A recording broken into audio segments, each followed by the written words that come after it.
Siyanibingelela nonke balaleli egameni lenkosi uJesu Kristu. Sithi makube kini umusa nokuthula okuvela kuNkulunkulu uBaba wethu nasenkosini uJesu Kristu. Izwi lenkosi uJesu Kristu leli olalela njengamanje. Izwi lenkosi uJesu Kristu lapho sishumayela khona, sifundise, siphinde sihlole imibhalo engcwele ngokwentando kaNkulunkulu kwindodana yakhe uJesu Kristu oyinkosi nomsindisi ezimpilweni zethu. Sizocela kubo bonke abantu abalalele njengamanje ukuthi sonke sibe namaBhayibheli ukuze sonke sizofunda kanye sibe nokuqonda izwi elingcwele njengoba sishunyayezwa nanjengoba sifundiswa ukufinyelela eqinisweni elinguKristu Jesu oyinkosi nomsindisi. Kulabo abangenawo amaBhayibheli sizocela kuba ni-download amaBhayibheli kuma-mobile devices enu eniwaphathayo, ama-laptops noma ama-tablets noma ama-cellphones, kuma-app stores, kuze wonke umuntu ezofunda kanye ebe nokuqonda izwi lenkosi uJesu Kristu njengoba lifundiswa nanjengoba lishunyayezwa njengamanje. Kulabo abalalele emva kokulalela abafuna ukubhabhadiswa egameni likaJesu Kristu, nalabo abanemibuzo malana neBhayibheli, nalabo abanofakazi uJesu Kristu esezembulile kuwe bakunika ufakazi ukuba uthule kuzo zonke izindlebe ezilalele ezimisele ukuphenduka zihambe ngeqiniso nangobungcwele ukuba niphumane nathi kule mniningwane esoyishiya njengamanje. Ngizoqala nge-email address la sizokwazi ukuxhumana khona ethi izwilenkosi.ujesukristu@gmail.com, izwilenkosi.ujesukristu@gmail.com, noma i-cellphone number noma i-WhatsApp number ethi 066 566 9245, 066 566 9245. Balaleli, izintshumayelo zonke ziyatholakala ku-YouTube lapho ungahlala khona phansi ulalele uphethe iBhayibheli lakho uhlolisise ukube ngabe lokhu okuzwayo ngamadlebe akho kuyafakazelwa yini imibhalo engcwele. Njengakho konke esishunyayezwa khona sifundiswa khona kufakazelwa imibhalo engcwele, izwi lenkosi uJesu Kristu. Ku-YouTube uzosearcha uthi izwi lenkosi uJesu Kristu. Ungakhohlwa ukusubscribe, ungakhohlwa futhi nokupressa i-notification button ukuze ngaso sonke isikhathi uzoyithola izimfundiso ezisiholela ebungcweleni nakwinhlanzeko nakwiqiniso elinguJesu Kristu oyinkosi nomsindisi. Ungakhohlwa futhi nokushareisha ilink nazo zonke izihlobo zakho, ikakhulukazi bonke labo ohlanganyela nabo ngaso sonke isikhathi manihlanganyela nithi niyamdumisa uNkulunkulu ngomoya nangeqiniso, ukuze wonke umuntu ahlolisise imfundiso afundiswa yona ukube ngabe iyafakazelwa yini imibhalo engcwele iBhayibheli. So ku-YouTube izwi lenkosi uJesu Kristu. Ake sigobise amadlebe sicele uNkulunkulu wethu osemazulwini ukuba abe nathi. Ake sivale amehlo ethu sigobise amakhanda. Baba wethu osezulwini, mangcweliswe igama lakho Nkosi uJesu. Umbuso wakho mawufike, intando yakho mayenziwe ezimpilweni zethu semhlabeni njengasezulwini. Usiphe namhlanje isinkwa sethu semihla ngemihla. Izwi lakho lihlabe lihlukanise, lisimpule lonke ukhula uNkulunkulu namandla enhlizweni zethu engamela abantwana bakho abayibiza ababiziwe emngcweleni ukuba babe nayo leyo moya. Siyacela Nkosi uJesu Kristu ukuba usithethelela amacala ethu, usiphe namandla okuthethelela bonke abasonayo, size sinqobe yonke inkohlisa isitho uSathane azama ukuyitshala enhlizweni zethu ewukhula engadingeki ezulwini, ngokuba umbuso ungowakho namandla nobukhosi uJesu Kristu uyinkosi nomsindisi. Amen. Siyanibingelela nonke balaleli kuzo zonke izindawo enikuzona. Yamukelani mfowethu umhlengi Zondi ozobe sihola enaba kabanzi. Umoya ongcwele ekhazimulisa kule ndawo egameni lenkosi yethu Jesu Kristu. Siyanibingelela kwini nonke nakuzo zonke indawo enikuzo. Sheshisani nithatha amaBhayibheli sihambisane kule ndlela yokungcwele. Amen. Ngibingelela bazalwane egameni lenkosi uJesu Kristu. Amen. Silokhu sithule bona ubufakazi ngayo imibhalo ukuthi munye uNkulunkulu, yinye inkosi,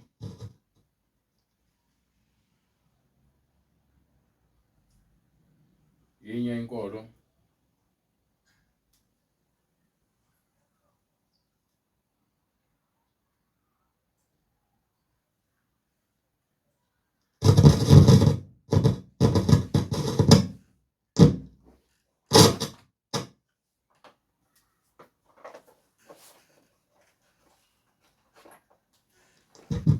yinye inkolo munye umbhaphathiso egameni likaJesu Kristu.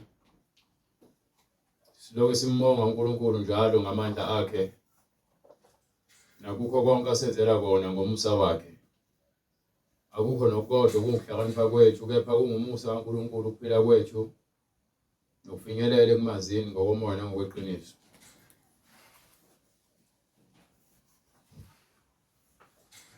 Manje ke sifanele ukumbonga, simnike udumo lonke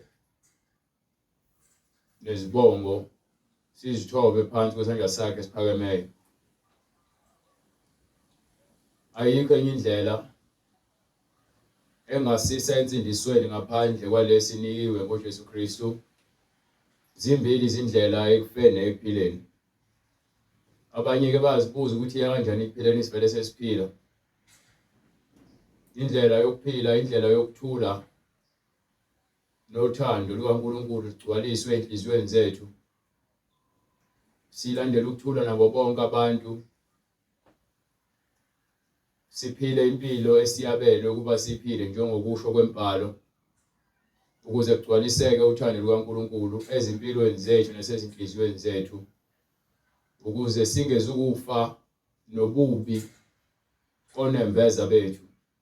Singabi nawo amaqhubu, singabi nazo izinhliziyo ezilukhuni, singabi nayo inzondo, singabhajwa esonweni sokufeba nokudakwa nokuntshontsha nokuqamba amanga namanyala okukhonza amadimoni namadlozi, kanye nabafana abalalana bodwa namantombazana alalana bodwa. Ilona hlazo lele kumele sibalekele, kuyisono esimbi phambi kaNkulunkulu. Abaningi abanobufakazi esithanda ukubabonga abazalwane abahlezi bethula ubufakazi ngamandla kaNkulunkulu ezimpilweni zabo ukuthi uJesu Kristu uyinkosi. Uyabasibekela, abavikele, abalonde emseni wakhe. Thina asiphoqi abantu ukuthi balandele imfundiso esifundisayo. Asiphoqi futhi ukuthi abantu bavume lokho esikufundisayo, kepha lokho kwaNkulunkulu abakuthandayo nabakulandelayo nabakulalelayo ngokuba bathunywe uNkulunkulu abenzeli umhlengi. Futhi angeke ngaxabana nawe ukuthi wena awufuni ukulalela izintshumayelo noma wena ukhona egroupini, kepha wazi ukuthi kwenzakalani. uNkulunkulu ugcinela isikhathi sakhe uma kukuba uyogcina ufinyelelile othandweni lweqiniso, wenza izinto zokungcwele njengoba imbhalo isho. Abantu abazimisele ngobungcwele uyababona, abagcini ngokuthi nje bakhulume noma benze izinto for ukubuka, but uyakubona ubungcwele kubantu nokuthi uNkulunkulu bamfuna kangakanani ufakazelwa imisebenzi yabo. Amen. Ngokuba umuntu nomuntu inhliziyo yakhe eziwa uNkulunkulu ukuthi ngabe umfuna kangakanani uNkulunkulu. Nasebandleni uma kuthiwa khona ibandla mhlambe kuthiwa isesontweni, uyabona abantu abazimisele ngokuthi benze imisebenzi emihle ehlanganyeleni kwabazalwane. Ubona ngendlela abenza ngayo, ukukhuthala kwabo, nangendlela abagqoka ngayo, nangendlela abaziphatha ngayo phakathi kwabazalwane. Abadinge ukuthunywa, abadinge ukukelwa, abadinge ukuncengwa, bayazenza izinto ngomusa nangothando lukaNkulunkulu ngokuba bafuna ukusebenzela izulu. Uma wenza imisebenzi emihle usebenzeli ukuthi abantu bakubuke, kepha usebenzela ukuthi ke kukhanye isibani sikaNkulunkulu kuwena, njengoba uJesu ethi naye weza ukuzoba inceku waba isisebenzi, akazange ukuzokhomba. So angeke sagxeka abantu ukuthi benze izinto ngoba naku angeke ujabulise mina. Wena noNkulunkulu. Ngeke futhi ngithi mina ngizohamba ngibheka abantu ngawani ukuthi ngabe usalandela imfundiso, ngabe usakhuthele yini. Akona umsebenzi wami.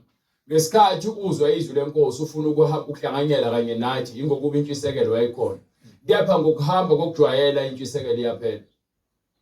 Ngoba yini? Niyashesha ukubhoreka. Kepha ama-cellphones nama-computer ne-internet asibhoreki ngokuba usathane uhleze esinika izinto ezosenza ukuthi sijabule ngokwemizwa. So lezo zinto siyazithanda. ingakho imibhalo efakaza ukuthi isono siyahlala enyameni. Ingakho uJesu uma uJudas Iscariot ethi lamafutha ufuna ngabe athengisiwe wanikelelwa kulabo abahlwembu. Athi uJesu uhlupheka ninakho unomphela kepha mina aninaye. Ukuba abantu uJesu bamthanda for isizini base bayakhohlwa uyena.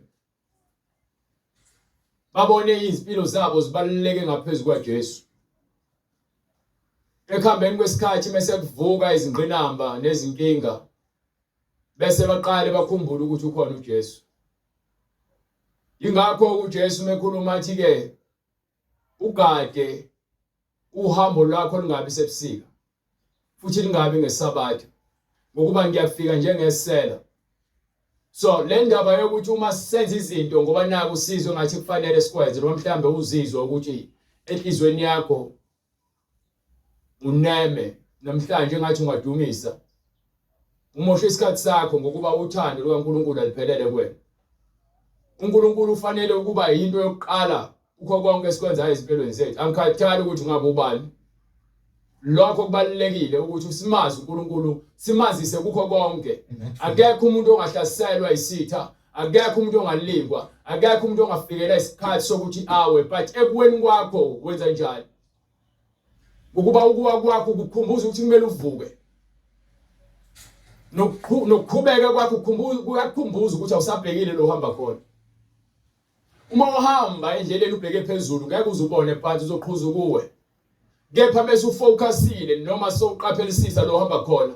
Lapho khona uqonda kwakho indlela uzokhuthalela ukuhamba ngokuqonda. Kepha abantu abaningi bathi bekhishwe esonweni basindishwe isikhathi shana emva kwalokho bese baba comfortable banethezeke. Lothatha isikhathi ukuthi abone ukuthi usephindile esonweni. Kanti isono kufanele usizwe. Ukulingwa kufanele ukwazi. Ukuze ugweme ukuwa ukuthi noma uwa usheshe ubone ukuthi uwile. Ngoba abaningi basazitshela ukuthi basamile ebungcweleni. Kepha sebemi ngemlomo nangesivatho nangokuya nje esontweni bogcina ikala. Kepha imisebenzi yabo ngokuba unembeza nenhliziyo yakho ikona ukufakazela ukuthi wena umiphi usamile yini. So uma sesikhishiwe ebumnyameni ukuba sonke sikhishiwe ebumnyameni. Yabona incwadi yaseEfesu nencwadi yaseKolose nencwadi yaseGalatia abantu bezizwe labo, abantu baseKorinte, abantu bezizwe labo babenikwa ivangeli babengamazi uJesu, babengamazi uNkulunkulu. Kepha ngomusa uNkulunkulu uthumela abapostoli bakhe ukuthi hambani ezizweni zonke nenza abafundi abakholwayo babhaphathise. Futhi bayabonakala ngale misebenzi. IBhayibheli lithi ngesikhathi uphethe eqeda ukutshela abantu abaphenduke babhaphathiswe baningi ababhaphathiswa engango 3000. Lithi iBhayibheli baqhubeka bahlala esifundisweni sabapostoli. Bahlanganyela behlephula isinkwa bekhuleka ndawonye. Bonke ababekholwa babendawonye. Bahlanganyela izinto zonke. Manje ke into abalulekile emngcweleni akukhona ukuthi ukhona nje egroupini noma ukhona esontweni noma uyabonakala. Akube inhliziyo yakho ekuyiyona efakazayo ukuthi mina ngimlangazelana uNkulunkulu. Akube imisebenzi yakho ekufakazelayo. Thiwa singabi ngabantu abalizwayo bangalenzi izwi. So uma thina abantu bezizwe sibiziwe sibizelwe emseni ngokuba labo abanikwa umthetho nemiyalelo kanye nezimiso zabahlula. Kepha thina sesibiziwe. Lapha kwincwadi bengaphosisi incwadi yezenzo sahluko 15 from verse 1 bengena u15 zobo 16 phakathi kwazo leso sincwadi ngoba ngifuna ukucacisa lento abantu ba-understand ukuthi thina njengoba sibiziwe indaba zokugcina amasabatha nemikhosi yamaphasika izinto esingazazi enziwa kanjani ngoba abanini bazo abahlula akufanele sizixaye ngalezo zinto. Incwadi izenzo sahluko 15 ivesi lokuqala. Kwehla abathile eJudiya bafundisa abazalwane ukuthi uma ningasokwa ngomthetho kaMose. So kusuka abantu eJudea bazofundisa abazalwane ukuthi uma bengasokwa, so mina ngifanele ukusoka, mina angidinge ukusoka, mina ngingazisokele nje ngokwami eceleni akuhlangene nesivumelwano sikaNkulunkulu. Angizange ngisoke ngosuku lesi-8. Ngisoke sengimdala ngokuthanda kwami. So ke anginakho ukuthi ke ngizothi ngoba naku ngisokile ngumJuda ngokwenyama, inyama isize lilutho. Ingakho uJesu ethi umoya ophilisayo. Ngokuba abantu abanikwe izwi umoya abawenzanga umthetho wenyama. Amen. Wabahlula umthetho wenyama. Ingakho sesinikwe umthetho nemiyalelo kaNkulunkulu ngokukamoya. Asisasoke ngokwenyama, sesisoka ngokwenhliziyo. Ukuyeka imisebenzi engafanele nengafakazeli uNkulunkulu. Go ahead. Kwathi abathile eJudea befundisa abazalwane ukuthi uma ningasokwa ngokomthetho kaMose ningesindiswe. So uma umuntu ezothi uyasoka ngoba naku ufuna ukusindiswa udlela ngesikhathi sakhe mezosoka umphambili wakhe. Uma umuntu egcina isabathe egcina nesihluthu udlela ngesikhathi sakhe. Amen. Uma umuntu egcina iphasika udlela ngesikhathi sakhe. Lezi nkonzo elizihambayo udlela ngesikhathi sakhe. Amen. Yes, Lord. Uma kuthiwa wena nosuku olungcwele wena udlela ngesikhathi sakho. Mosha isikhathi sakho. Uthe ukuba kuvele ukuphambana nokuphikisana okukhulu phakathi kwabo noPaul noBarnaba. Banquma ukuba uPaul noBarnaba nabathile kubo bakhuphukele eJerusalem kubapostoli namalunga ngaleyo ndaba. Ngalokho bephelezelwa ibandla badabula eFinike naseSamaria. Nanokuthi futhi le inyama lezi lihlaba amagusha noma izihlaba lihlaba ngephasika nimosha isikhathi senu. Yes, Lord. Ayinamsebenzi lonto leyo. Ninenza izinto ngoba kunibona abantu benza iBhayibheli anilazi. Nabafundisi benu babiza abaholi. Uholani engalazi iBhayibheli? Yini umholi ngayo? Umholi ngoba uhlele phaketheni leni. Yes, Lord. Ninama banchaja imali inhloko ingane umama ubaba nemali ezikhokhwa njalo ngenyanga. Ukuya esontweni menginenkonzo enkulu ufuneka nithenga amathikithi. Amen. Nigcina amaphasika inkonzo yephasika. Wazini ngephasika mholi. Ninika abantu iziwasho namanzi. Kuhlezi kukhushulwa izimali esontweni ikhulunywa ngemali kuphela esontweni. Into enikhulunywa ngayo ukukhuthazwa ukuthi nina abantu abasha kufuneka bathole imisebenzi. Bese nithola imisebenzi kufuneka imali kuphela kunina. Yes. So amasonto amabhizinisi noma kuthiwa ibhilidi lakho noma leyo sonto yakho likhulu lingange dolobha lonke. Ithempeli lena namsebenzi. Noma kuthiwa maningi ngaba billions but uma ningahambi ngokweBhayibheli ukholo lwenu anamsebenzi. Ngoba alilazi iBhayibheli. Abantu basonke lukehlele esontweni befidwa amanga. Bakholwa amanga ngoba ibakholelwa imali nezibonakaliso zamanga. Uma ethi umholi kwenziwa lokho bayavuma. Amabandla amaningi aholwa imithetho yabantu hayi imithetho yeBhayibheli. Mawuzoza lana engqondo esesontweni lakho ethi usonto khona uzositshela ukuthi esontweni lakho bekwenziwa kanje sona ulindele kanjalo udlela ngesikhathi sakho. Phinda khona uyohlala khona ukhuhla ibhenji lapha nesono sakho. Ukuba la samba ngomthetho samba ngeBhayibheli sihleli kulona.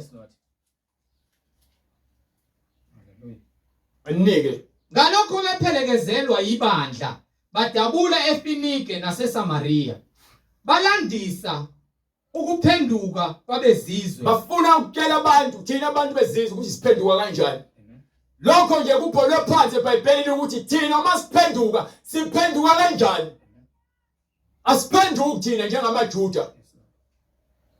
Lawo kuthiwa wahlaba izilwane ahluleka nje. Amen. Yes, Lord. Manje ke ngizokwenza kanjani into engeyona nengayiqondi. Ngoba mase nigcinile phaseka lahlaba izikaphe emva kwaloko sekuphelele seniphinde emakhaya lithi iBhayibheli ke kufanele nidle isinkwa esingenamvubelo izinsuku ezisikhombisa. but nina niyenza izinto ngokuthanda kwenu. So iyekeni indaba yephasika. Iyekeni indaba yephasika ngoba niyazi asibizelanga kulezo zinto, sibizwa ngomusa. Uba sigcina umthetho kaNkulunkulu kamoya, uba sigcina imiyalelo kaNkulunkulu ngokwenhliziyo zethu, sihlukaniswe nesono nobubi bonke besibenza ngomusa kaJesu Kristu. Manike balandisa ukuphenduka kwabezizwe benzela bonke abazalwane intokozo enkulu. Yes sir, hamshayishe bro. Sebefikile eJerusalem, bamukelwa yibandla nabapostoli namalunga. Bakubika konke uNkulunkulu abekwenzile ngabo. Yes sir. Kepha kwasukuma abathile behlelo labaFarisi abakholwayo bathi kumele ukuba basokwe bayalwe ukugcina umthetho kaMose. Yayizo lonto leyo. Hamba. Base bebuthana abapostoli namalunga ukuze bayihlole leyo ndaba. Yes sir. Sebephikisene kakhulu. Angiyana umpostoli bathi nginomqondo wabapostoli because konke abakwenza fanele ngihambe kukona. Angeke ngize ngigudluke kulokho okubhalwe phansi. Ingakho ngintshela ukuthi indaba yokugcina isabatha eMosonto kaShembe lokugcina isihluthu ayinamsebenzi. Ngeke ize kufake ezulu imisebenzi yenyama le. Ukuhamba ngezinyawo uyongena ethempeleni nibeka amatshe amhlophe azungeze indilinga. Nibhale ukuthi uShembe is the way noma uShembe uyindlela. Into ayinamsebenzi, imisebenzi yenyama lonto la ifake ezulwini. Amen. Noma nihamba ngendlela kaMose njengamaJuda nawahluleka ukulalela uJesu. Ninifundisa ngoShembe, nixoxa izinganekwane zakaShembe. Jesu. Hallelujah. So asingeni ngemisebenzi yenyama ezulwini. Amen. Singena ngoJesu. Yes Lord. Singena ngoJesu kuphela. Yes Lord Jesus. Sebephikisene kakhulu. Wasukuma uPetru. Wathi kubo, madoda, bazalwane, niyazi ukuthi sekukade uNkulunkulu wakhetha phakathi kwenu ukuba abezizwe bezwe izwi levangeli. Abezizwe kumele bezwe izwi levangeli ngomlomo kaPetru. Bakholwe. Bese bekholwa yizwi bese bekholwa. Siyakholwa yizwi. Angidinge kwenza lutho ngaphandle kokuphenduka ngivuma izono zami bese ngingena ngamanzi ngaphansi kwamanzi ngibhabhathiswe egameni likaJesu Kristu. Kuphela mhlukane imisebenzi ebekade ngiyenza yobumnyama. Ngingena kanjalo kuphela mina emzimbeni kaKristu. Yona ndlela yokungena le yakho abafundisi benu bethi phakamisana izandla nivume uJesu ukuthi uyinkosi bese kuphela kanjalo ningazange nibhabhatiswe.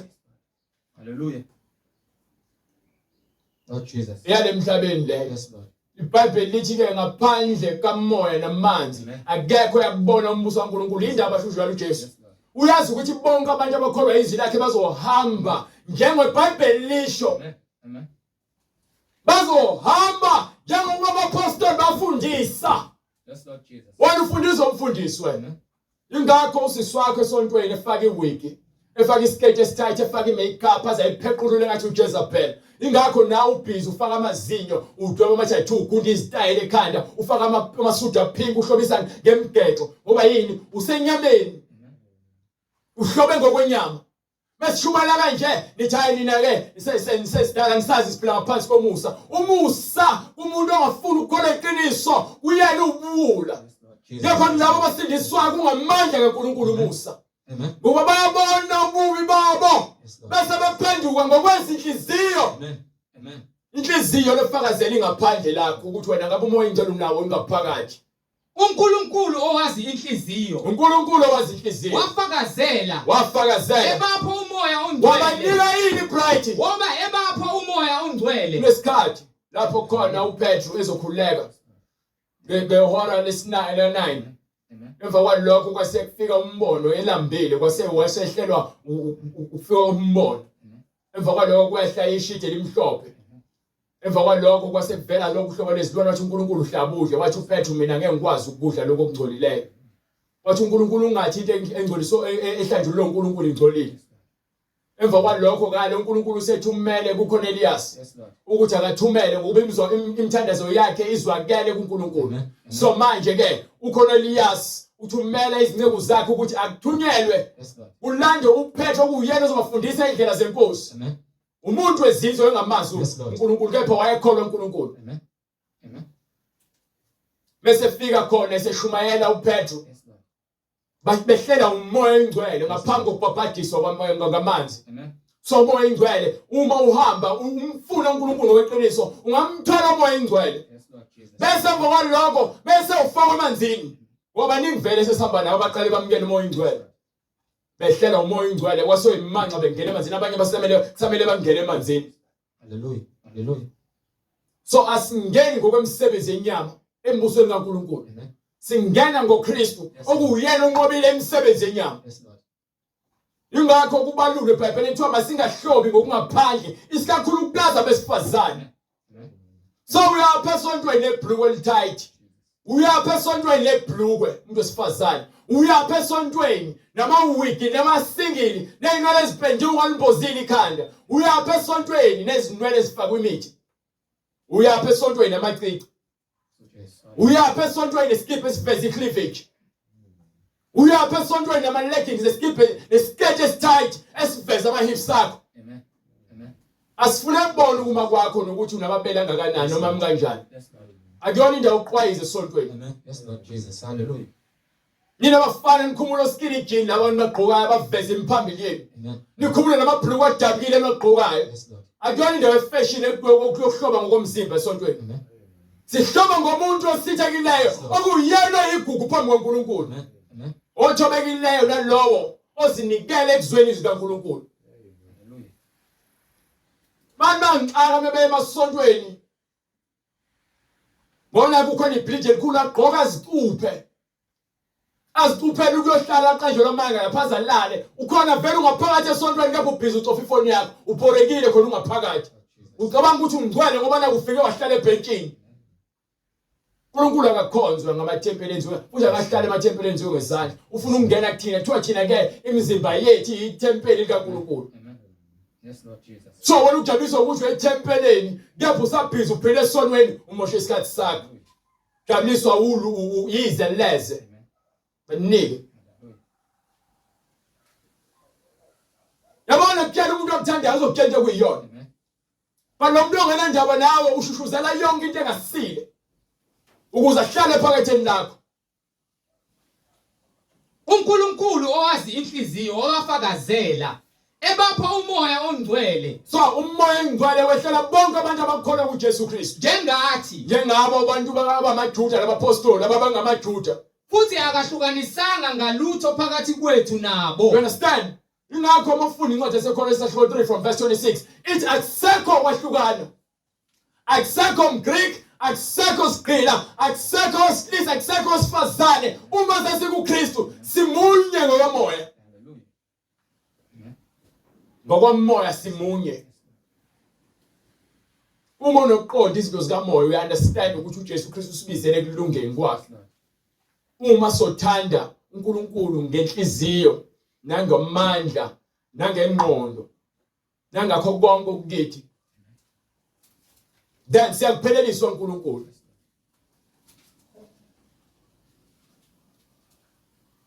Enye incwadi yasikhuza ukuthi kungabi khona ukuhwebhana. Ongiphe uqede le ncwadi bese uhambe kwincwadi yase-Efeso mfundisa hluko 4 from verse 24. Bese uqedile lapho le ncwadi oyifundayo. Ehlambulula. Hallelujah. Wahlambulula uNkulunkulu owazi inhliziyo wabafakazela ebapha umoya ongcwele njengathi futhi akahlukanisanga ngalutho phakathi kwethu nabo. Yes sir. Ehlambulula izinhliziyo zabo ngokukholwa. So manje ungitshela ukuthi uneTorah wena ukholela kwincwadi kaGenesis uyofika kuDeuteronomy umoshe isikhathi sakho.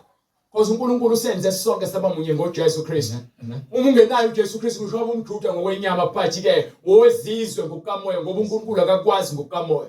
Uyena phela ofakazela inhliziyo zethu ukuthi na sikholwa izwi lakhe njengoba elinikile abaprofeti wanika umthetho wasenika ke abapostoli.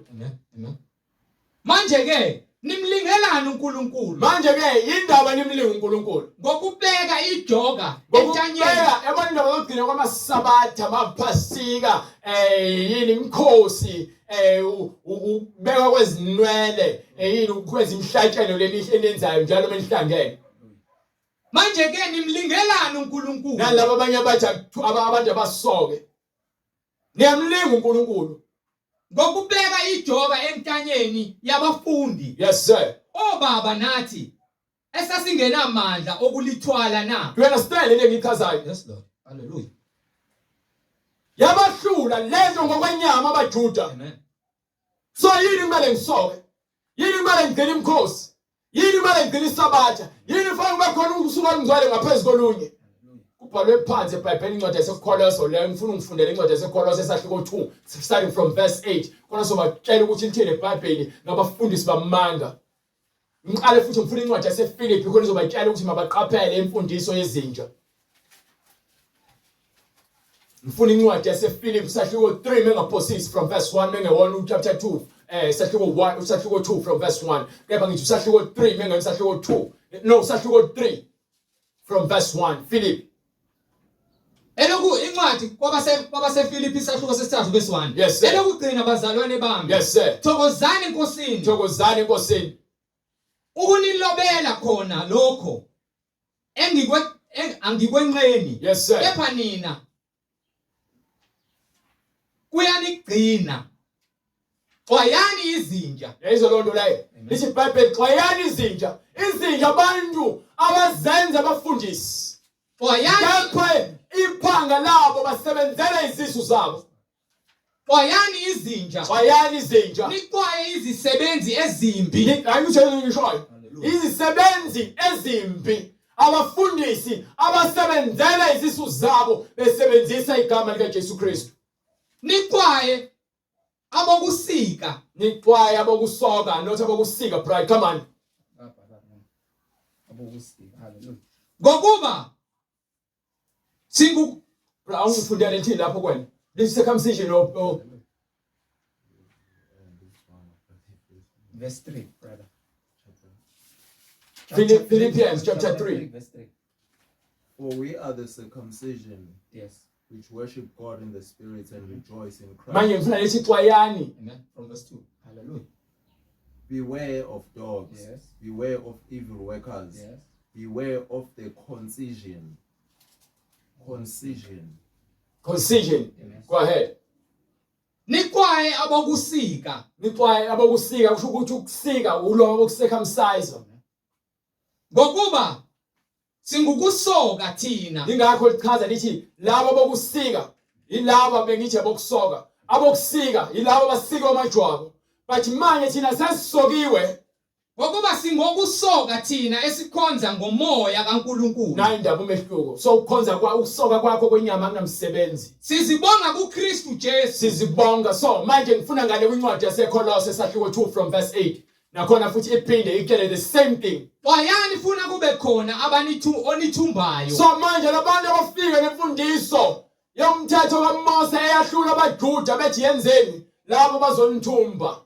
Ngokuhlakanipha nangenkohliso So eyize. banibambe ngokuhlakanipha nangenkohliso eyize. Njengokwemvelo yabantu. Ngoba vele kuyimvelo yabantu ukuba bebengambulelwe noma begcwele umqondo wobunja lokuba izisebenzi zenkohliso bafake izimfundiso emabandleni kaKristu ezophambana nezwi eliphilileyo. Kumkhuba nemvelo yabantu lokho. Njengezifundiso zokuqathula kwezwe. Ingakho ke kugcwele amabandla amangaka emaningi kumaqembu ngathi ipolitiki ngathi ngathi amaqembu ebhola ngathi kudlala ileague. Nobani ubona ukuthi ibandla lakhe elingcono. Alikho ibandla elingcono emhlabeni. Yizwi likaJesu Kristu elingcono. Uma uhamba ngokukholwa nangokusambulo sikaJesu wena ungophilileyo. Amen. Kungenje ngokukaKristu. Ngokuba lokho abafundisayo babandleni abo labo abasifundisela ngekwenkohliso nangobuqili bahamba ngokwemfundiso yezwe abahambi ngokukaKristu. Go ahead brother. Ngokuba kuhlala kuye. Ngokuba kuhlala kuye. Ngokomzimba ukugcwala bonke kobuNkulunkulu. So manje ubungcwele bekuthiwa ukugcwala konke bomzimba ngobuNkulunkulu ukhulunya ngobungcwele umoya ingcwele izwi lakhe kumele sibe nalo ligcwele kuKristu. Uma sithatha lelizwi elikuKristu sithola umoya ingcwele ukuze siphile ubuKristu. Understand? Ligcwalisiwe kuye. Sigcwaliswe kuye. Yena oyinhloko Yena uyinhloko yemibuso yonke namandla. Uyinhloko yemibuso yonke namandla. Enasokela kuye futhi. Sisokele kuye. Ngokusoka okungenziwanga ngezandla. Angisoke angisoka ngesibhedlela noma mhlawumbe ngasoka umunye wabadala bamaJuda ukuze ngibe ingxenye yamaJuda. No, ngisokwe uJesu Kristu manje emva kokufebe bami nomva kokudakwa kwami nemva kokubhema kwami nomtshontsha kwami noqamba amanga nenkamba ade ngithuka. uJesu wafike wazoyikhipha lonto. Wangisoka. Ngokamoya ngoba imoya engibambile yonke le. Enasokela kuye futhi. Ngokusoka okungenziwanga ngezandla, ngokukhumula umzimba wenyama. Yabona mawuzenyeza ngokukhuluma iqiniso noma uzenyeza ngokuvuma izono zakho, wena ubuso uSathane kutshela. Ngokuba ufaka ukwesaba ukuthi uvume iqiniso uSathane. Ingakho iBhayibheli le lapha kwincwadi yokuqala kaJohane sahluko ngithi sahluko 4 from verse 18 iyacacisela ukuthi lowo buso kwesaba akanayo uKristu. You understand? Go ahead. Incwadi ngokaJohane yokuqala kaJohane sahluko 4 from verse 18 ifakazela ukuthi lowo obusa kwesaba angikhathali ukuthi ngabe uthi isono sakho singaka akho sono esingaphezulu kosomunye umuntu. Isono isono ukuba bonke abantu abangafuna ukuvuma izono zabo nabangafuna ukuthola ubufakazi ngamandla kaNkulunkulu beloko bequvile bengafuna ukuvuma izono zabo bonke bathwele ijoka. Babuso uSathane ngoba uSathane uyena ofaka ukwesaba enhliziyweni zabantu. Go ahead brother. Akukho ukwesaba othandweni. Yabona uthando kaNkulunkulu luqeda ukwesaba ingakho uJesu wayazi ukuthi uzofa. Kepha zangaze asaba ukuthi uzofa. Wayesekulungele ukuthi uzofa. So uma esebethela sibabonweni ukuthi bathethelele ngoba uunderstand amandla kuyena. Ukuthi yena uzakuvuswa. Thina siyasaba thina. Kepha sithi yakholwa futhi. Kodwa siyasaba futhi. Ngathi uNkulunkulu akangiphuca noma kwesaba nje awususa uphele. Kusala umoya ukuthi ngisabe yena nezwi lakhe nesahlulelo sakhe kuphela. Hallelujah. Uma ngase ngibe njalo ngabe ngiphelele kuyena. Ngokuba lokwesaba kwasenyameni kwesaba lokufaka uSathane. Akukho kwesaba othandweni. Akukho ukwesaba othandweni. Yes sir. Kepha uthando olupheleleyo. Kepha uthando olupheleleyo. Luyaqosha ukwesaba. Liqosha yini? Luyaqosha ukwesaba. So uthando lukaKristu luqosha ukwesaba. Ukwesaba kufika nombani. But mase understand amandla kaKristu understand ukuthi uJesu uthi ke angisoze ngakushiya noma ngakulahla. Ngokuba ukwesaba kunesijeziso. Ukwesaba kuletha isejeziso. Nowesabayo akaphelele othandweni. Nalowo owesabayo akaphelele othandweni. So izono lezo ozidinile esifubeni sakho ziyasinda kuwena. Zikwenza ungapheleli othandweni. Kanti uthando lusibekela ini zonke izono. Uthando lusibekela zonke izono. Ingakho asikisono ngisibalule ngingasenza. Zonke izono zami ngiyakuzibalula phambi kwaNkulunkulu naphambi kwabantu. Lokho kubufakazi okukhombisa ukuthi uJesu ungisusephi. Ingakho iBhayibheli lithi ke banqoba ngegazi lawundlu. Nangofakazi babo. So ungafuna ukuthola ubufakazi uloku uzenza ngcwele uloku uzenza into elungile namahloni umusha isikhathi sakho. uJesu wahlanja lazwa ngenxa yethu. So uyini wena? Uzoloku uzitshela uloku usabani? Ngesikhathi uphila kufela ubungasabi. Ngesikhathi ukhipha izisu ubungasabi. Ngesikhathi ubhema ugwayi ubungasabi. Ubuqalelela uzufuna indlela zonke. Ngesikhathi udayisa umzimba ubungasabi. Ngesikhathi uhlabela amadlozi ubungasabi. Ngesikhathi uluka izinwele ufuna ukuba muhle ubukwe emhlabeni ubungasabi. Namhlanje uyasaba ngoJesu. Uthando lwakhe aliphelelisiwe umoshe isikhathi sakho. Hallelujah. Umoshe isikhathi sakho. Nawe mfundisi nezono zakho zifihlayo umoshe isikhathi sakho. Umosha isikhathi sakho. Ngicabanga ukuthi mawulalele mina. iBhayibheli esifundisa ngani. Mawukuthi awukholwa iBhayibheli udazi inkani uzitshela ukuthi wena uyazi wenzani. Awazi lutho. Ingakho iBhayibheli makube yindawo ozitshela ukuthi umile abheka aqaphela ngawe. Khona abanye bamile ngasebewiwile. Qaphela ukuhamba kwakho. qaphela ukwenza kwakho. Siphila esikhathini zokugcina. Leli vangeli lisandile. Selimvela kancane. Njengelanga lasebusika. Kugcwele imfucuza yemfundiso ezike emabandleni abantu bakuyele esikoleni ngabafundisi. Bathi akho mfundiso abanayo yokungcwele. Bagcwele imfundiso yezibusiso zemali nokushumayela ngempumelelo yemali nengcebo. Amen. So ngingathi isikhathi saloko ukuthi ngizoshumayeza abantu ngengcebo soze.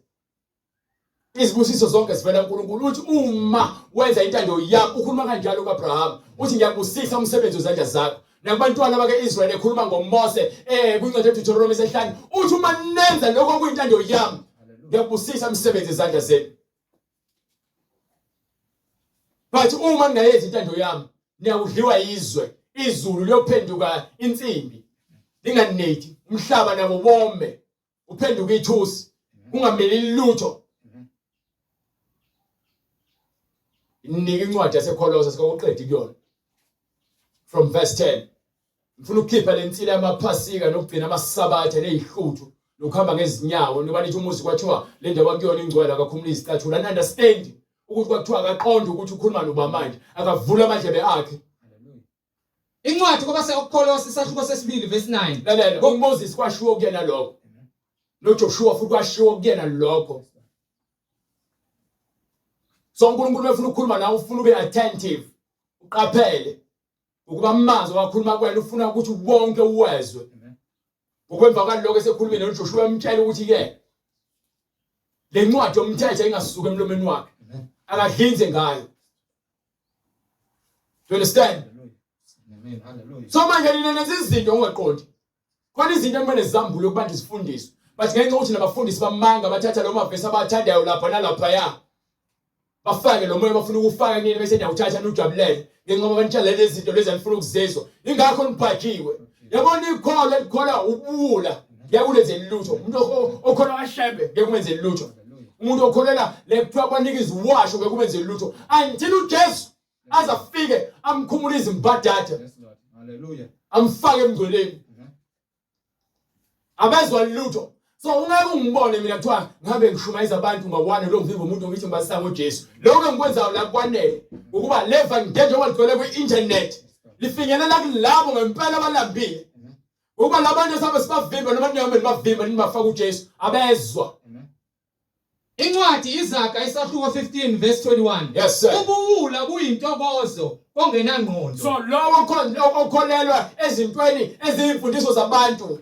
Lowo ubuwula buyintokozo kongenangqondo. Ujabulisa ubuwula abasezweni. Athola intokozo ngobuwula ngezimpepho nangezintambo ezifakwe esinqeni nasesandleni nasemqaleni afaka iziphandla anikwe izithombe ezinamafoto oshembe athiwa agcina isihluthu omunye kuthiwa ke akathatha amanzi abusisiwe omunye afuthwa ngedumu omunye udlisa utshani omunye uphuzisa ubhiya esontweni. Kepha umuntu oqondileyo uyaqonda ukuhamba kwakhe. Uqonda ukuhamba kwakhe ngoba u-understand izinto zikamoya. Abantu abaningi bayakholwa ke izinto zikamoya baziqonde. Futhi banenkani ngoba yini bathi wena ukholwa nini ngithi mina ngino 4 years noma no 3 years. Bathi hayi ngeke ngizwe ngawo. Mina ngino 50 years noma ngino 20 years. Iminyaka yakhe ayisho lutho kuthele mina. Isambulo esikhulumayo. Amen. Amen. Ngino 3 years ngikholwa. uNkulunkulu iBhayibheli ulifakile kimi. Amen. Yini ngoba ngifuna ngokomoya nangokweqiniso. Glory to Jesus. Hallelujah. Isono siyangifuna ngeke ngiphike. Ngapha mina ngifuna uNkulunkulu ngaphezulu kwakho konke. So uphephela kwami kuNkulunkulu abathi isono siyangifica. Jesus. Hallelujah. Ngenxa yobugwala benu nifihla iziphambeko nicinga ukuthi uNkulunkulu akaboni. Ngisho ungaye esontweni uphuma hambe uyobhema uthi abazalwana ababoni uNkulunkulu uyakubona. Ungaye esontweni uphinde ukhiphe izisu uNkulunkulu uyakubona.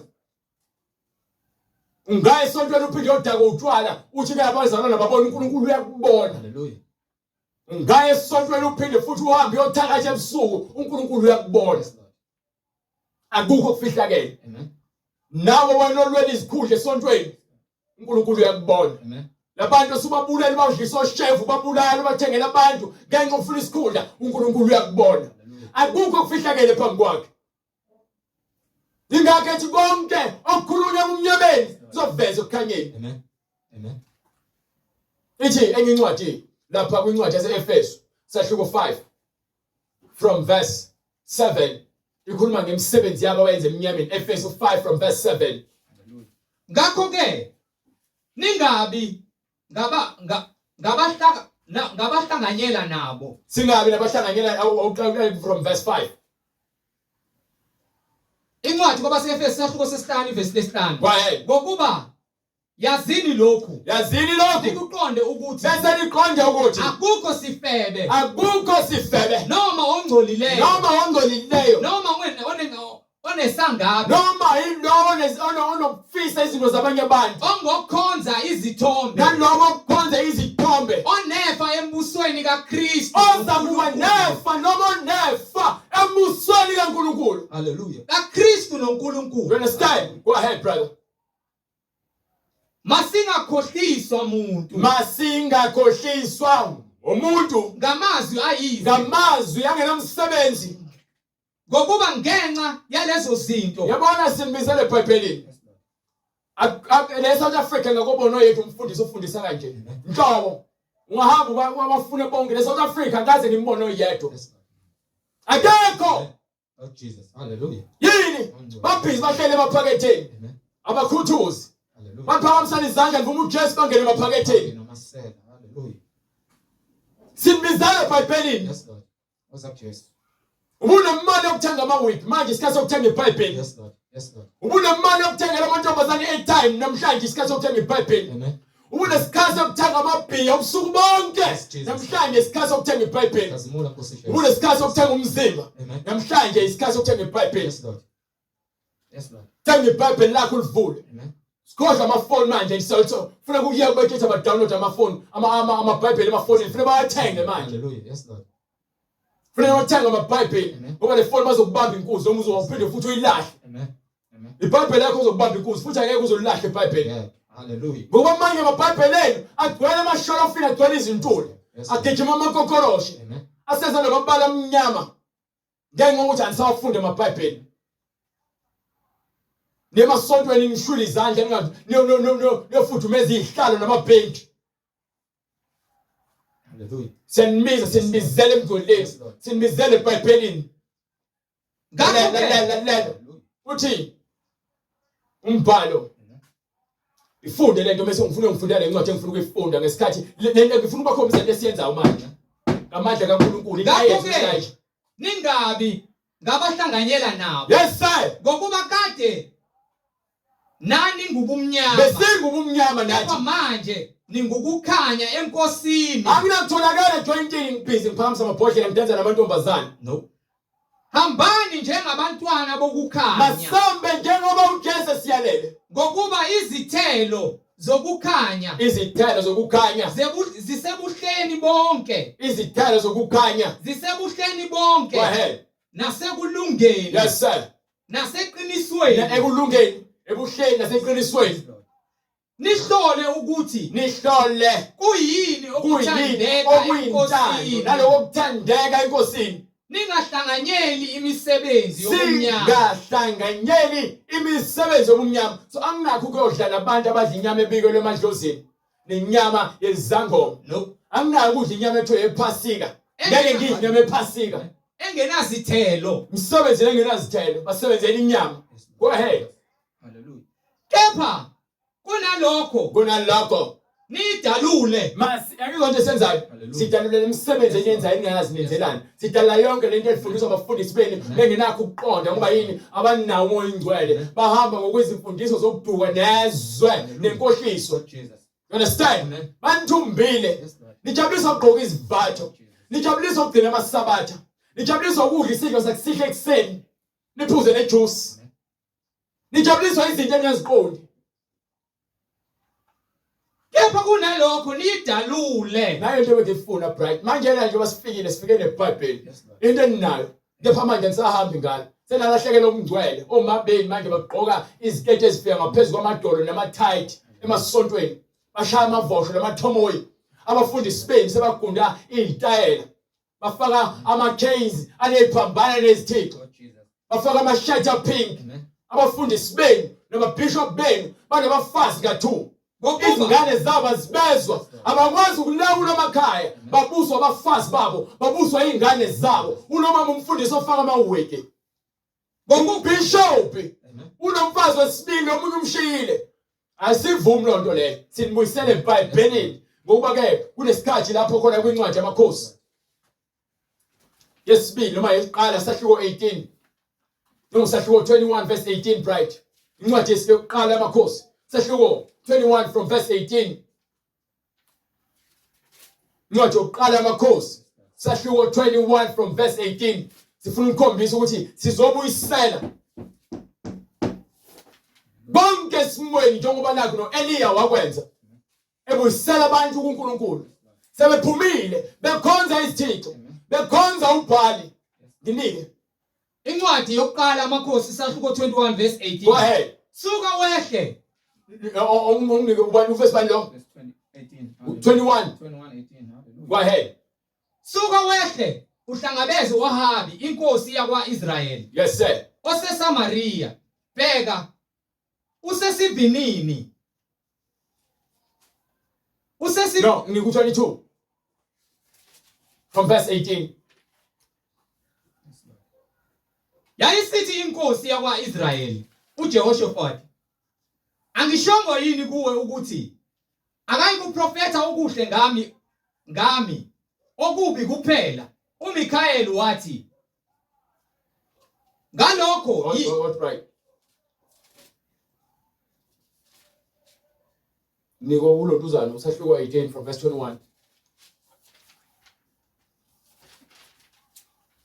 uEliya wasondela kubo bonke abantu yes sir wathi koze kube nini yaze kube nini nimanqika manje sibuza lo mbuzo nathi ngeBhayibheli yaze kube nini nimanqika phakathi kwezinhlangothi zombili uma uJehova uma uJesu Kristu enguNkulunkulu mlandeleni yena uma ke uJehova enguNkulunkulu mlandeleni yena landelani yena kepha uma kunguBhali uma nilandela uShembe mlandeleni yena uma nilandela ke uMohammed mlandeleni yena uma nilandela uMaria mlandeleni yena uma nilandela uMoses mlandeleni yena laba abantu laba bayinkosi esizulweni asinakulandela bona sifuna uJehova wayekhonza uMoses sifuna uJehova wayekhonza uAbraham sifuna uNkulunkulu kaIsaac akubona amadlozi ethu uIsaac asibizi bona sifuna uNkulunkulu abamkhonza uNkulunkulu odala izulu nomhlaba haleluya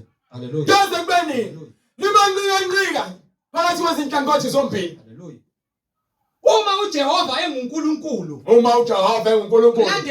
mlandeleni yena kepha uma kunguBhali yes sir mlandeleni yena yes sir kodwa abantu kabaphendulanga azange baphenduke njengoba namanje nisahlula ukuphendula ngoba yini ngididekile sibuyisela bonke ngothi lo mkhonto ngifunda le ncwadi oqeda incwadi ngifuna iqedele yonke bese emva kwalokho ngincwadi eseKolose 2:16 wayesethi uEliya kubantu yimi ngedwa oseleyo engumprofeti kaJehova yes sir kepha abaprofeti bakaBhali bangabantu abangama450 bangabantu aba-450 abaprofeti bamanga namanje baningi abaprofeti bamanga ngaphezulu kwabantu abashumela iqiniso understand go ahead mabasinike izinkuni ezimbili bazikhethele izinkunzi ibenye bayihlahlele go ahead bayibeke phezu kwezinkuni bangafaki umlilo mina ngiya kuyilungisa enye inkunzi ngiyibeke phezu kwezinkuni yes sir ngingafaki umlilo libizeni igama likaNkulunkulu wenu mina ngibize igama likaJehova bizani uShembe phela sifuna ukubazoninika alimoya ingcwele bizani phela uMaria sifuna ukubona bazoninika alimoya ingcwele haleluya libizeni igama likaNkulunkulu wenu bonke abantu abakhonza kaShembe abafa bekhonza uShembe ababaphathiswe singazi ukuthi lephi igama bonke basesihogweni ngiyakutshela mina haleluya bonke basesihogweni abangazange bafela iKristu Amen. Ngoba yini abanikwa ngumoya ingcwele umoya weqiniso. Amen. Banikwe umoya wokudukiswa njengo-Ahabe naye. Yes, Lord. Njengoba prophet naye nabaprophet abawu-400 Yes, yes. bamfaka umoya wenkohliso. Amen. So u-Eliya manje noma u-Eliya yena uthi ukhuluma ngomlilo Yes, Lord. okumele uhambe ezulwini. Amen. Manje ke uJesu uthi uzosibhabhathisa ngomoya nangomlilo. Yes, Lord. Hallelujah. Hallelujah. Sibhabhatiswa ngomoya nangomlilo. Yes, Lord. Ngaleso sikhathi kwaqhamuka umoya umlilo ngempela ezulwini. Amen. Manje sekuqhamuka umlilo kamoya. Lo mlilo wawulethe umoya ingcwele. Ufakazela ukuthi uma senza intando yakhe emhlabeni njengasezulwini Amen. uyawugcwalisa izwi lakhe. Abantu abayiqonde ngisho ngiyazi. Ithanda ukujula kwabanye. Uyichaza ngelinye ilanga. Be glorified. Hallelujah. Banike lencwadi ngifuna ukubakhombisa Amen. ukuthi yini esizele sizobuyisela isisekelo seqiniso. Sizobuyisela inkonzo Amen. yobungcwele njengokusho kwembhalo. Welani uNkulunkulu. Hallelujah. Libizeni igama likaNkulunkulu wenu. Yes sir. Mina ngibize igama likaJehova. Bese kuthi uNkulunkulu ophendula ngomlilo abe nguye onguNkulunkulu. Bonke abantu bathi lihle lelizwi. Go ahead. Ule uEliya wayesethi Mina ngithi ke sifuna iBhayibheli lakaShembe. Sifuna iBhayibheli lasemaromini elithi sithanda ngeMaria. Sifuna le Bhayibheli elithi ke ibandla lakho laJohane uMbhaphatisi. Ibandla lakhe likaMoses. Ibandla lakhe lePentecostal. Sifuna lo Bhayibheli lelo. Ngoba phela sibizele emngcweleni sonke.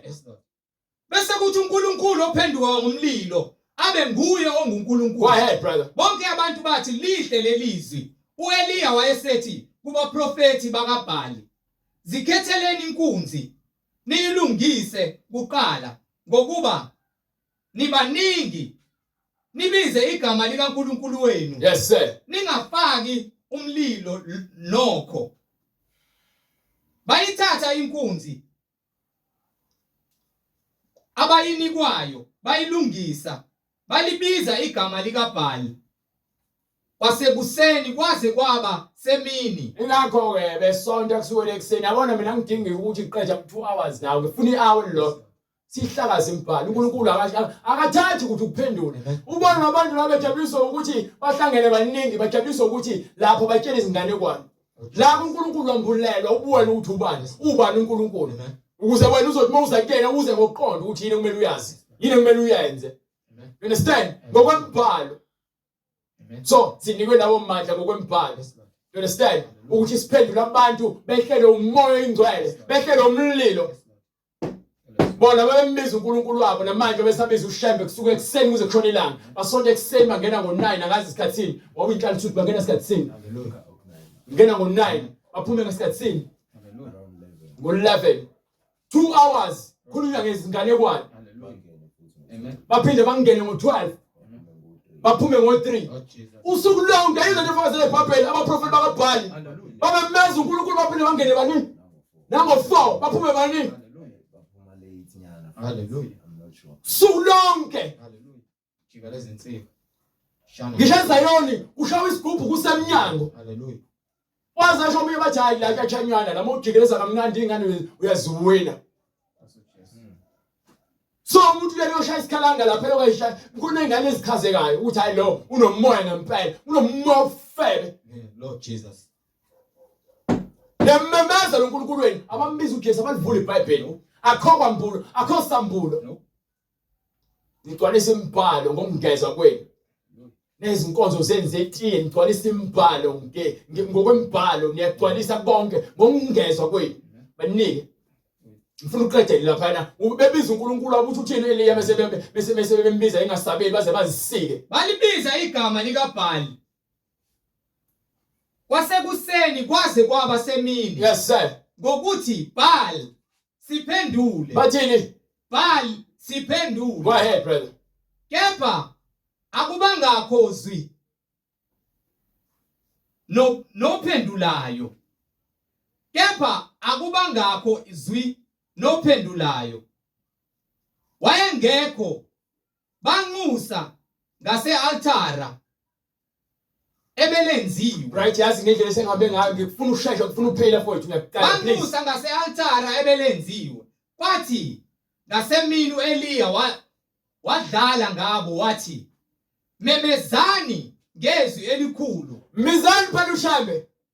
noma Mizani okhokho benu abantu babizayo lapha emsamo. memezani ngezwi Bamemezani sifuna ukubona abafakaza ngemisebenzi yabo. noma enguNkulunkulu mhlawumbe uyazinda Ngoba phela nibona ba uNkulunkulu benu banixhosa uNkulunkulu. Asike sibezwe phela mhlambe basacabanga. Mhlambe ushambe njoba afakaza avuke. Mhlambe usabhizi naye usathatha uhambo. noma uqunukile Mhlambe uncasukele mhlambe anigcini kahle isabatha. Go ahead brother. noma usehambeni Noma usahambeni. Right Peter. noma esohambeni noma elele edinga ukuvuswa Ulale vele ethuneni ushambe. yes lord Umphefumulo wakhe mekuthi yena onifundisa yonke lento eniyenzayo usehidis. yes lord Mekuthi wafika ngezwi walifundisa izwi naliphica nina nonke nabanye bafundisile babhathwe hidis. Nisagida nisazogida. amen Angiyawoqeda ukugida. amen Lesithuthi zalizigcinayo zisazosho esikhogweni. yes lord Nisigcinela ulaka likaNkulunkulu. lord jesus Banike bright. base bememeza ngezwi elikhulu Base bemeza ngezwi elikhulu. bazisika Base bazisika. nawomese Ingakho abanye bezabomeni nangemikhonto bezinyangeni bebathakathi beyogaba behlaba izinkomo bebabiza abantu abangasekho bekela ngesikhathi sabo. amen Thiwa ke ukuze kuvalwe lo mkhokha wokuphuka kwezingane nokufa kwabantu kunogogo ucasukile. Kunogogo oflathele. Kufanele nimbhekise ngapha ekhaya nihlaba inkomo nifake iziphandla kufa umuntu. fake imithi Nigaba abantu kuphuka umuntu. bezisika ngawomese Nisike nizigabe nifake izinsiza emzimbeni zenu kuphinde kufa abantu. nangemikhonto Ngoba yini nithemba lenu lifile ngoNkulunkulu benu abangenasisabelo. ngomthetho wabo kwaze kwathiwa kwatshaza igazi Kwaze kwatshaza igazi kubona. kwathi lapho isidlulile imini Go ahead brother. abaprofeti kwaze kwanikelwa ngomnikelo wempuphu Baze banikana ngeminikelo yempuphu kepha still azange asabele uNkulunkulu wabo. kepha kubangakhozwi nempendulo Lala ayikho inkolo engenabo ubufakazi. Inkolo yakho uma ukuthi inkolo asibona ubufakazi phela ugcwalisayo ukuthi wena nasi isiphetho sohambo lwakho. Ngifuna ukwazi ngokweBhayibheli leni abantu bakashebe baphatha leBhayibheli. Ngidila nabo ngoba ibona abakhohlisa abantu abamazulu kakhulu. yes lord haleluya Izayoni zona ziphatha iwasho izigekele izinduku bashaya isikhalanga bayafutha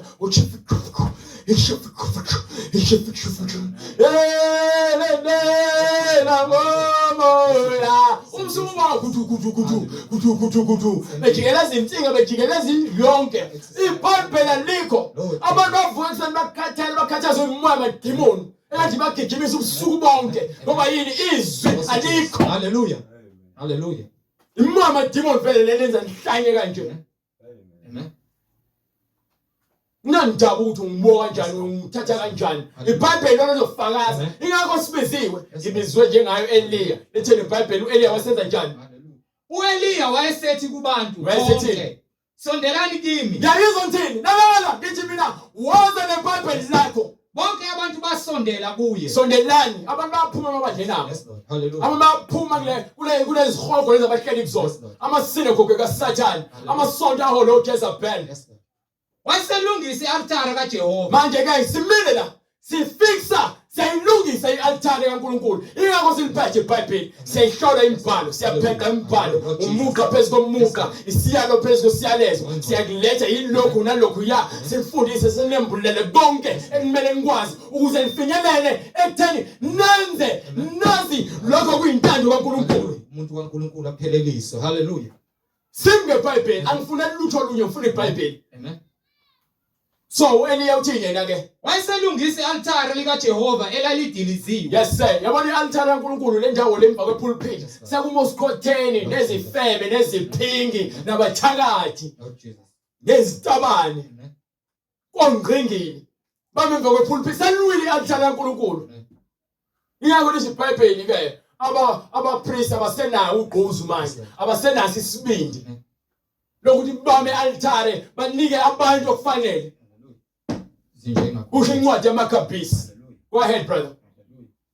uEliya wathatha amatshe ayishumi So manje lamatshe representa Yebo. mina ke manje njengoba ngiphethe imibhalo ngithatha amatshe Yoba abapostoli babe u12 angithi.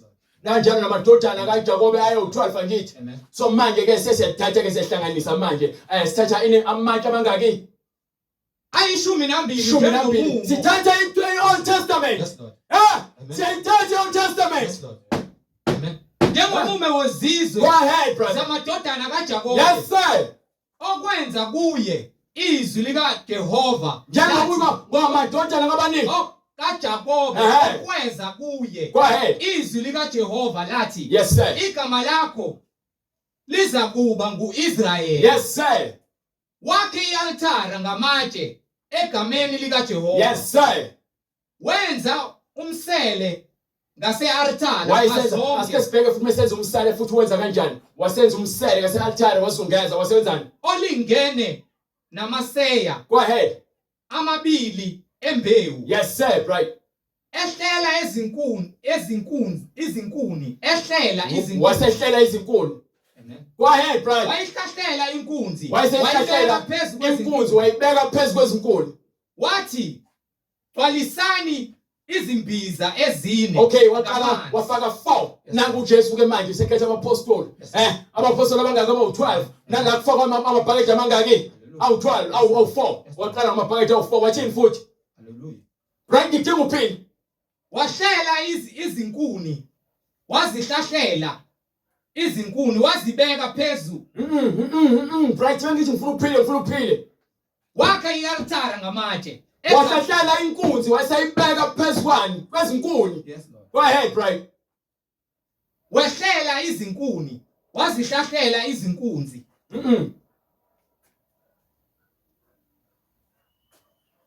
Wahlela izinkuni.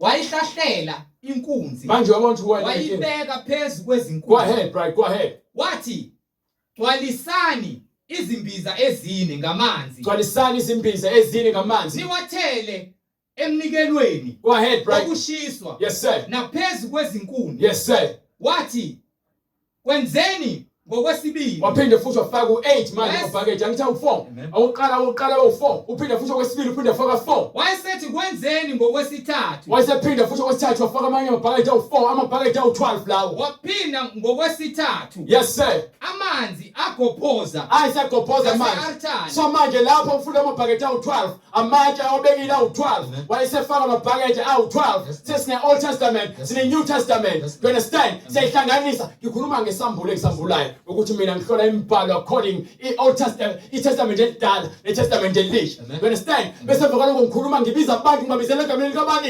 likaNkulunkulu. Abantu kufanele bahlele umoya engcwele. Njengoba nalana melikhuluma iBhayibheli lithi abantu kwahla umlilo vele ezulwini. Hallelujah. You understand? Go ahead, right? Kwathi ngesikhathi amanzi agobhoza ngase-altara nxazonke kwagcwalisa nomsele ngamanzi. Kwathi ngesikhathi sokunikela ngomnikelo wempuphu uEliya umprofeti wasondela wathi, Jehova uNkulunkulu kaAbraham. Yes, sir. noka Isaka. Sibiza uNkulunkulu kabani? kaAbraham. Noka Isaka. Asibiza uIsaka. Asithandazi Isaka, asithandazi Israel. Asithandazi futhi ke kuAbraham, asithandazi kuMoses. Hallelujah. Asibiza uMaria. Hallelujah. Sibiza uJehova wabo. Sibiza uJesu Kristu. Amen. uEliya umprofeti wasondela wathi, Jehova uNkulunkulu kaAbraham noka Isaka noka Jakobe. Makwenzeke namuhla ukuthi wena Makwenzeke namuhla ukuthi wena unguNkulunkulu. Mabonakalise ukuthi wena uNkulunkulu kaIsrael. Nokuthi mina ngiyinceku yakho. Nanokuthi ke mina ngiyinceku lalela ngikhuluma ngembhalo la. Come on, understand. Ulele ngichaza ngoba yini. Yakwambulela ukuthi yonke lento engifundisayo yambulwa umoya oyingcwele. Abantu abamkela izwi, bamkela umoya oyingcwele, bamkela umhlenge. Mina ngibiza uNkulunkulu oyibizwa ubani? Abraham, Isaka, Israel, Eliya. Makwenzeke namhlanje ukuthi wena unguNkulunkulu. So lento lesihlola ngayo imbhali iyona leyenza ukuthi abantu bezwe bekholwa ukuthi lokho kukaNkulunkulu akukona okwami, akulona ibandla lami. You understand? Makwazeke namuhla ukuthi wena unguNkulunkulu kaIsrael. Yes, sir. Nokuthi mina ngiyinceku yakho. Yes, sir. Nokuthi ngenzile konke lokhu ngezwi lakho. Lezo lento le konke esikwenzayo konke ngikukhumalayo kungezwi likaNkulunkulu. Ingakho sihlola imibhalo.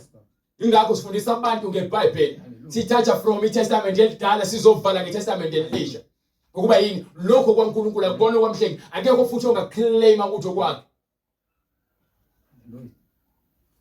Lokho kukamoya. So njengoba ecela Eliya ucela emva kwalokho bese kwenzakalani?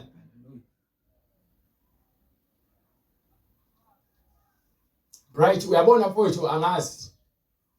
Wena fika ngabe uhamba kumina, uhamba nami, ngiyaphuza mbele indlela zakho. And lento engihlezi tshetsha ngiyithanda ngoba njalo usuyafuna manje usulahlekile. Hallelujah. Ngiphendule Jehova. Ngiphendule ukuba laba bantu bazi ukuthi wena Jehova unguNkulunkulu nokuthi uphendukisela kuwe izinhliziyo. So, sibuyisela abantu kuphi uNkulunkulu. Qhubeka. Wawusuwehla umlilo kaJehova. Wawuqeda umnikelo wokushiswa nezinkuni namatshe nothuli. Manje na ke wakhotha konke. Wakhotha amanzi asemsele. Manje ibambe lapho ke sengiyayivala ke manje. Yabona ngeOld Testament Eliya wayegcwalisa ukuthi uNkulunkulu unaye. Amen. Manje ke sehlisa umoya ingcwele ngokugcwalisa abantu ngokwembhalo. Ingakho uJesu abafundise bese emva kwalokho bangaqondi. Bese emva kwalokho athi ke uma esebuye kufeni ahlale nabo izinsuku ezu40. Kule zinsuku ezu40 abavula ukuqonda. Bese bavula ukuqonda batshatsha bahamba ohlala eJerusalem. Ngoba kunesimo ekumele sibehlele ukuze bagcwaliswe ukuthi uNkulunkulu wena noJesu Kristu. Angazi ngiyizwa into engishoyo. Hallelujah.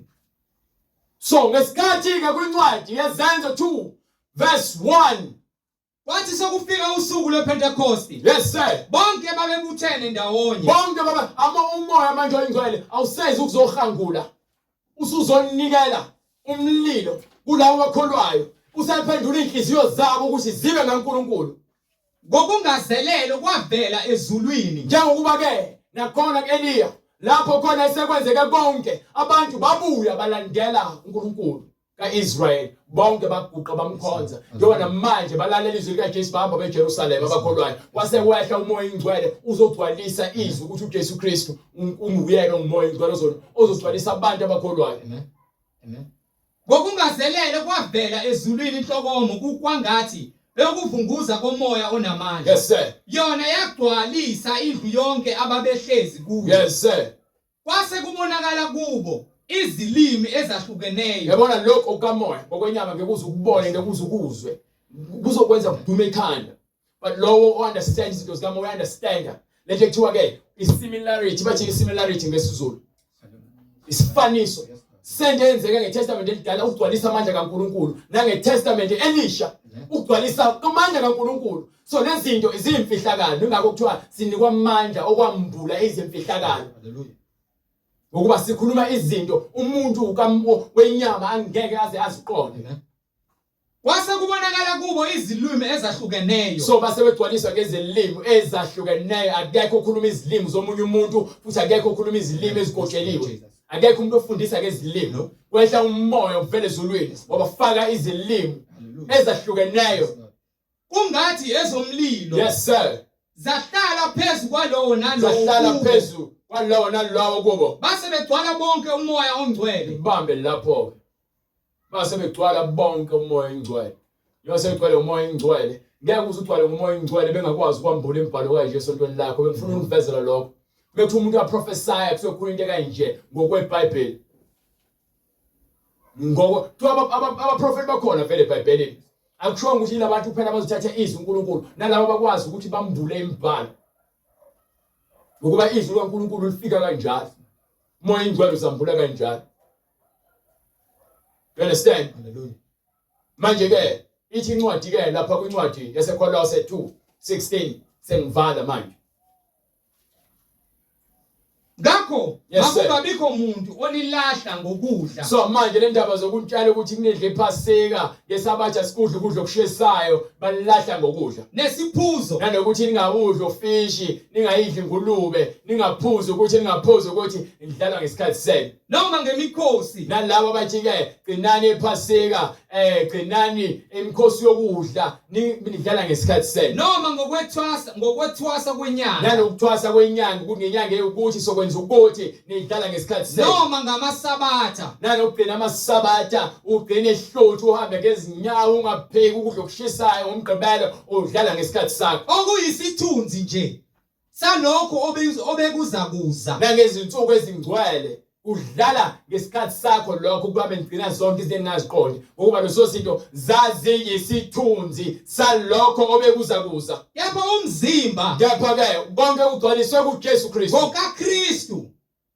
makungabikho umuntu onamuka umvuzo wethu So nina nisagciniswa izimfundiso zabantu nemiyalelo yabantu esontweni kungafakazelwa eBhayibhelini ngenxa ukuthi niholo wofuku abantu abangenaso isambulo ningakho nenza izinto ngokwentando yabantu baniphuca umvuzo wenu ngokwezinkanuko zezwe nangohambo lezwe. So siyanitshela sithi buyelani eBhayibhelini banika incwadi ezenzo 2:38 kulabo bafuna ukubuyela emfundisweni yeqiniso. Wonke umuntu ofuna ukubuyela eqinisweni mekathi uhamba ulandela ibandla lamanga wena ke manje uzokwenza lokho okusho eBhayibheli hayi mina. Umfundisi wakho bengakaza kwenzise lokho. Uma kuthi umfundisi wakho athi ayibhaphathiswana egameni likaYise nendodana moya ingcwele awazi lutho kanye nomfundisi wakhe akazi lutho akanaso isambulo. Abapostoli ababenoJesu bayazi ukuthi ubani igama likaYise. Bayazi ukuthi igama likamoya ingcwele igama lendodana ubani likamoya ingcwele. Ingakho mase befika kule ncwadi abantu sebesola ukuthi sebeziswala ukuthi lokho abakwenza kwaba isenzo esingalungile. Basebeze ukuthi uPetru nabapostoli bathini. madoda bazalwane Madoda abazalwane siyakwenze njani na yini kumele siyenze na? uPetru wayesethi uPetru uthini? phendukani Uthi uPetru phuma emandleni lamanga, phuma ekufebeni, phuma emangeni, phuma ekuphingeni, phuma ekuhlabeleni namadimoni nokuhamba oshembe uphenduke ubuyisele inhliziyo yakho kuNkulunkulu. phendukani Ubuyisele inhliziyo yakho kuJesu Kristu. phendukani Phendukani yiloyo naloyo abhaphathizwe yilawo nalawo abhaphathiswe egameni likaJesu Kristu egameni likaJesu Kristu. kukho kuthethelelwa Ukuze kwezomuzi ke sithethelelwe lamaqala bekade siwenza sihamba izindlela zobumnyama khona niyakwamukeliswa ukuze sinikwe isiphiwo sikamoya ngokuba oyingcwele nesithembiso ngesenu nesabantwana bethu esabo bonke. bonke abakude bonke inkosi uNkulunkulu wethu eyakubabiza wafakaza nangamanye amazwi amaningi wabayala wathi Isikhathi sokuthi sisindise manje. Zisindisani kulesi sizukulwane esiphambeneyo. Zisindiseni. Angeke usindise umfundisi wakho. Wena masulizwe izwi uzolenza. Mesulazi izwi uzolenza. Uzolandela izwi. Uzoye ubheke ukuthi ubani ushumayela uzobheka izwi. Okuyilona eliphilisayo. Inyama inenzuzo. Labantu emahlonipha ngaphezulu kaNkulunkulu ngeke baze baniholele ekuphileni okuphakade nokuthula. Lo nalo ufuna ukubhaphathiswa uza kusithinta nenombolo ebonayo ku screen. haleluya Lo nembuzo uza kusithinta kule nombolo ebonayo ku screen noma ku email address. Sikakhulukazi lapha afuna ukubhaphathiswa lithi iBhayibheli ephendukani yilowo nalowo abhaphathiswe egameni kusho iBhayibheli. haleluya kukho haleluya Ukuthi wathini uJesu ababe naye bathini bese bevula uqondo. Sifuna lokho. So senza izenzo zabapostoli abanikwe izwi benesambulo. Samba phezu kwezinyathelo zabo. Angikudla ukufuthi. Angikhathali ukuthi umfundisi wakho waboniswa kanjani noma isibonakalisa sihlukile nalesi sileBhayibhelini. Beke sahluka kusona sikaJesu leso. Ngoba mina ngikholelwa ukubhalwe phansi eBhayibhelini. So uma ufuna ukubhaphathiswa njengokusho kwemibhalo uyakusithinta. So uvuma izono zakho ukuthi wena uzohamba ngendlela lefuna uNkulunkulu. Uqula inhliziyo yakho kukho konke ububo obubenza. Uhambe impilo yomngcwele. Lo sosithinta sobe sesenza indlela uNkulunkulu evumile ukuthi sifinyelele kulowo nalowo abhaphathiswe egameni likaJesu Kristu. Kukho ukuthethelwa kwezono. So siyambanga uNkulunkulu ngalesi asenzile ukuba asambulele ubuhle bakhe neqiniso lakhe nomusa wakhe. Siyakwamukela sizithoba ngaphansi kwesandla sakhe esiphakemeyo ukuthi inhliziyo yethu azithobe asede sibe mnene njengaye kukho konke sikhazimilise yena udumo ngoba ngolwakhe lonke uJesu Kristu inkosi. Siphinde sibonane futhi kusasa ngo11 uNkulunkulu evumile. Amen. Cela usivale umkhuleko brother Nkosi.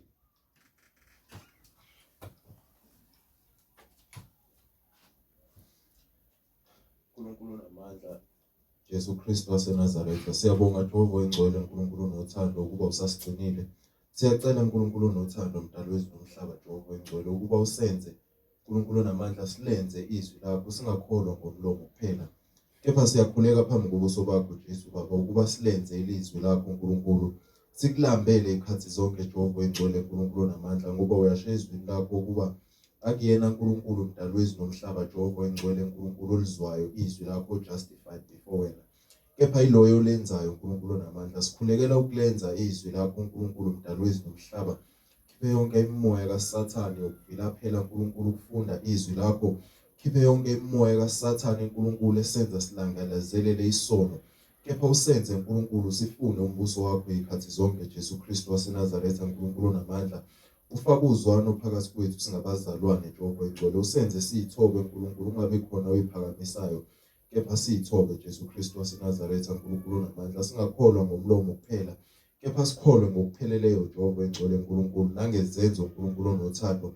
Sikhulekela nabo bonke abazalwane uNkulunkulu ngokuhlukana kweindawo zabo Jehova engcwele kwiningizimu Afrika yonke, ukuba kube nguwe uNkulunkulu baqinisayo Jesu Kristu waseNazaretha uNkulunkulu namandla. Kuthi nalabo abangakalizwa izwi lakho uNkulunkulu namandla Jehova engcwele, abanentshisekelo uNkulunkulu nothando, ukuba uNkulunkulu izwi lifike endlebeni zabo uNkulunkulu, baphenduke balizwe izwi lakho, baguquke ezonweni zabo uNkulunkulu, bangene emanzini egameni leNkosi yethu Jesu Kristu, babhabhadiswe uNkulunkulu, ukuze bezowubona umbuso wezulu. Ngoba uyasho izwini lakho uNkulunkulu mdali wezulu nomhlaba ukuba wonke umuntu kumele adlule uNkulunkulu mdali wezulu nomhlaba emanzini uNkulunkulu, aphiwe isiphiwo sakho uNkulunkulu mdali wezulu nomhlaba okungumoya wakho. Siyakucela konke lokho egameni leNkosi yethu Jesu Kristu kuze kube phakade. Amen. Amen.